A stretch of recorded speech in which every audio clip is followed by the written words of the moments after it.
السلام عليكم ورحمة الله وبركاته. ازيكم حبايب قلبي؟ عاملين ايه؟ يا رب تكونوا بخير. وحشتوني جدا جدا جدا. تعالوا هنعمل مع بعض بقى الكوردون بلو اللي احنا كنا عاملينه مع بعض كده. طلعته كده يفك اهو بالمنظر ده. وبجهز حاجتي البقسماط الناعم او البقسماط الخشن، اي نوع بقسماط المجروش مثلا. اي نوع بقسماط انت بتحبيه تجهزيه. ومعايا بيضتين كده على حسب الكمية اللي انا عاملاها. ومعايا صينية كده حاطة فيها دقيق. يبقى انا هحطه في البيض وبعد كده هحطه في الدقيق وبعد كده هحطه في البيض تاني وبعد كده هحطه في البقسماط. تمام. الثلاث خطوات دول مهمين. قبل اي حاجة نقول اللهم صل وسلم وزيد وبارك عليك يا حبيبي يا رسول الله. ولايك وشير وسبسكرايب للقناة وكومنت منكم بيسعدني. معلش بقى مش هتكلم كتير عشان حاسه كده ان انا ايه داخلي دور برد. زوري وجعني فمش قادره اتكلم بصراحه. اللهم صل على سيدنا محمد وعلى اله وصحبه اجمعين. معايا الكميه دي كده تقريبا 6 وحدات كده. هفكهم بقى بالاستريتش، واللي ما شافش الفيديو بتاع التخزينات يرجع يشوفوا ان احنا كنا عاملينه ازاي مع بعض. حاشينه بقى اللانشون وحاطين حاطين فلفل الوان وحاطين جبنه موتزاريلا وجبنه شيدر. فمحشيه حاجه حلوه جدا وكان طعمه جميل جدا. حطيته كده في البيض وبعد كده هنزل بالدقيق. عايزه انزل بعد كده في البقسماط على طول اللي يعجبك، بس انا كنت عايزاه كفر يعني يكون حلو ومتماسك. فحطيته تاني في البيض علشان يبقى يعمل لي كفر حلو. تمام. او حلو الكلام حلو الكلام.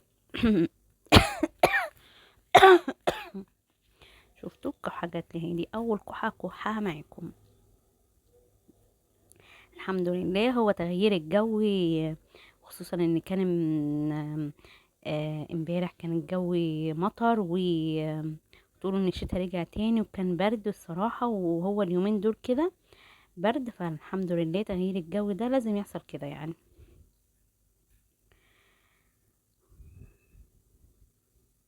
بعد ما هحطهم كده في البقسماط، انا كان لسه فاضل ساعتين على المغرب. فحبيت ان انا اعمل او ابدا بيه يعني علشان خاطر احطه بقى في التلاجة كده يتماسك علشان يبقى الكفر بتاعه ما يفكش مني وهو في الزيت.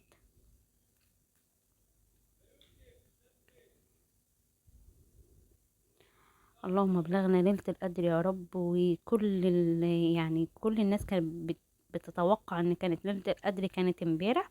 فيا رب تكون كانت ليلة القدر او النهارده عامه يعني. آم، يا رب كل الدعاء اللي احنا دعوناه او الدعاء اللي انا دعيته بالاخص اتكلم عن نفسي يجعله من نصيبي يا رب ان شاء الله.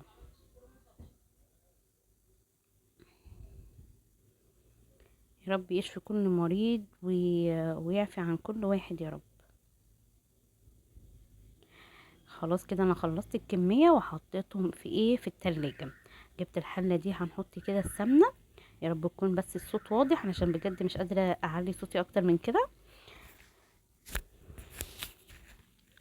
هحط الملح وهحط بقى التوابل بتاعتي. هنعمل الرز البسمتي الاصفر الحلو الجميل ده. انا عملته معاكم قبل كده بس يعني حبيته ان انا اكرر معاكم الخطوه تاني.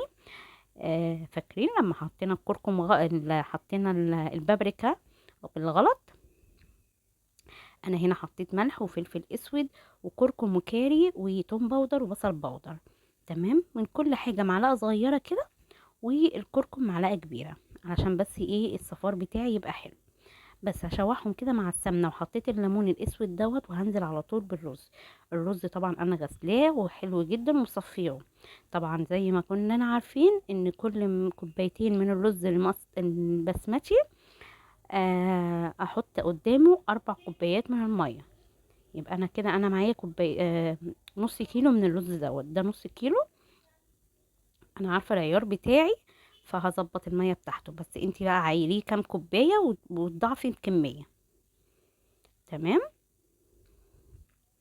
اشوحه بقى حلو جدا كده علشان خاطر كل رزايه تتغلف بالرز كل رزاية تتغلف برز، شفتوا؟ كل رزاية تتغلف بالسمنة كده علشان يطلع مفلفل وحلو جدا.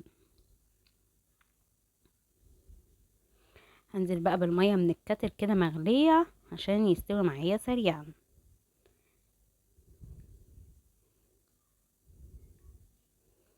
بس انا محطيتش ولا نقطة مية بعد كده، عرفت المعيار بتاعي وخلاص كده. معايا بقى كده الطاسة دي حطيتها على النار، وحطيت بقى، طلعت كده كانت الساعة 6 خلاص، وهحمر بقى الكوردون بلو، وكمان هحمر بطاطس جنبها. تمام. الزيت لازم يبقى سخن جدا علشان ما يفكش مني ويكون غزير شوية.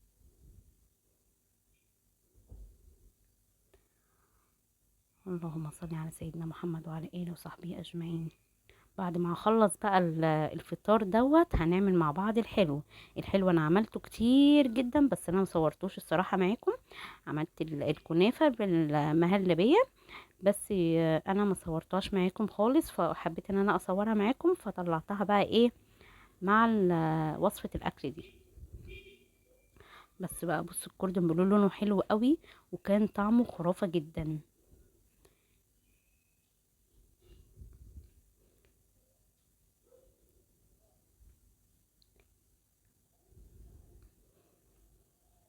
هنا كان خلاص بقى نغرف بقى الاكل. بصوا الرز بتاعي مفلفل وحلو ازاي. يا سلام يا سلام. متنسوش بقى اللايك والشير والسبسكرايب للقناة.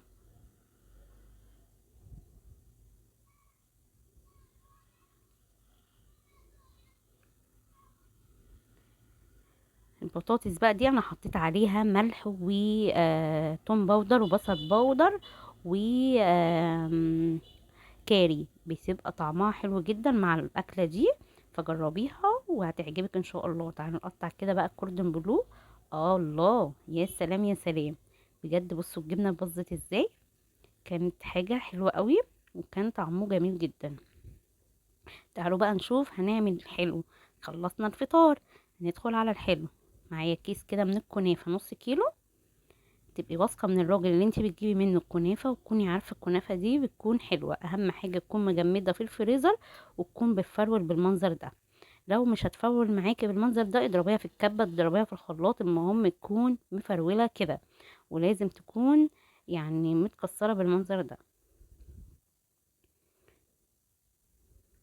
تقطعيها بقى بالمقص، تحطيها في الكبه، تعملي ايا كان عشان تبقى معاكي مفروله بالمنظر ده. انا ببقى حطاها في الفريزر علشان بص اول ما بمسكها بتكسر معايا على طول.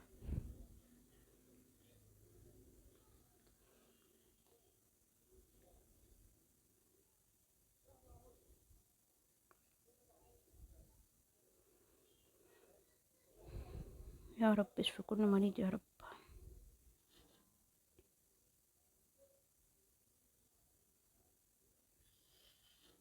اتاكد بقى ان كل الرطوبه اللي فيها طلعت وكله كده متفرول ومتكسر معايا.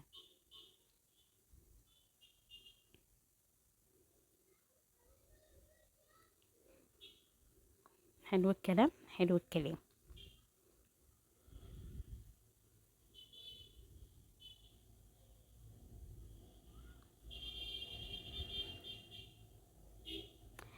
طبعا بقى الفيديوهات اليومين دي في اليوتيوب عامه بيعملوا بقى الكحك والبسكويت والغريبه والبيدفور.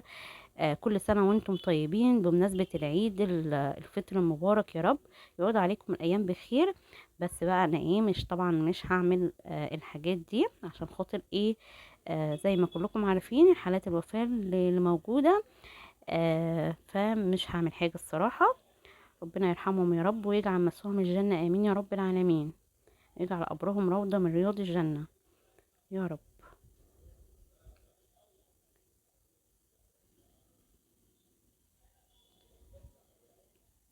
الكحك والحاجات دي من الحاجات الفرحة، هو مش بالحاجات دي. طب ما تقول مثلا ما انا عاملة كنافة مثلا، بس هو الكحك عامة غلط عندنا، يعني عادات وتقاليد يعني.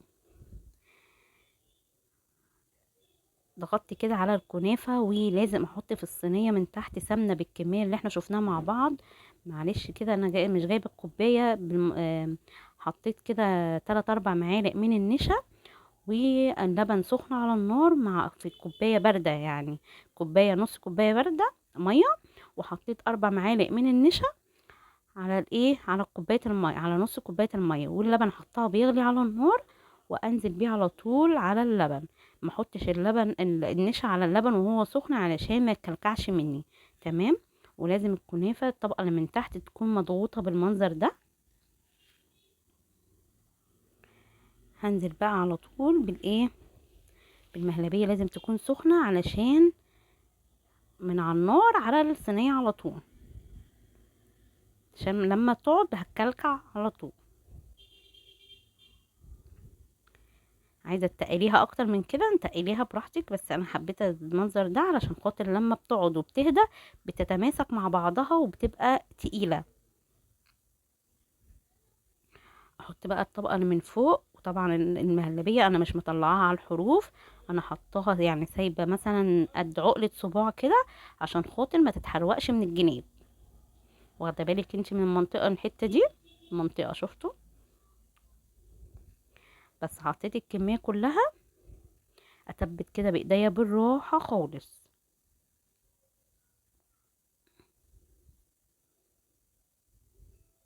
انزل بقى بالسمنه مسيحاها على النار، واحط بقى السمنه يعني براحتك. المفروض ان هي كانت عايزه سمنه تاني، بس ايه، يلا الحمد لله. بس هي كانت طالعه تحفه جدا. مش تقولي ان السمنه دي كتيره، لا، هي الكنافه بتحب السمنه، او الحلويات عامه بتحب السمنه. تمام. بس خلاص، هدخلها الفرن وهطلعها وهتبقى جميله جدا. ننضف كده حواليا.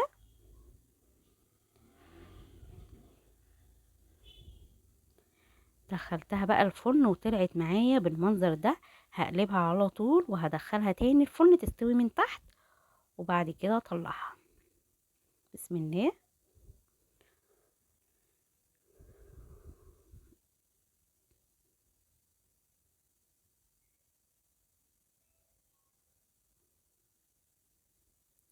اللهم صل على سيدنا محمد وعلى اله وصحبه اجمعين.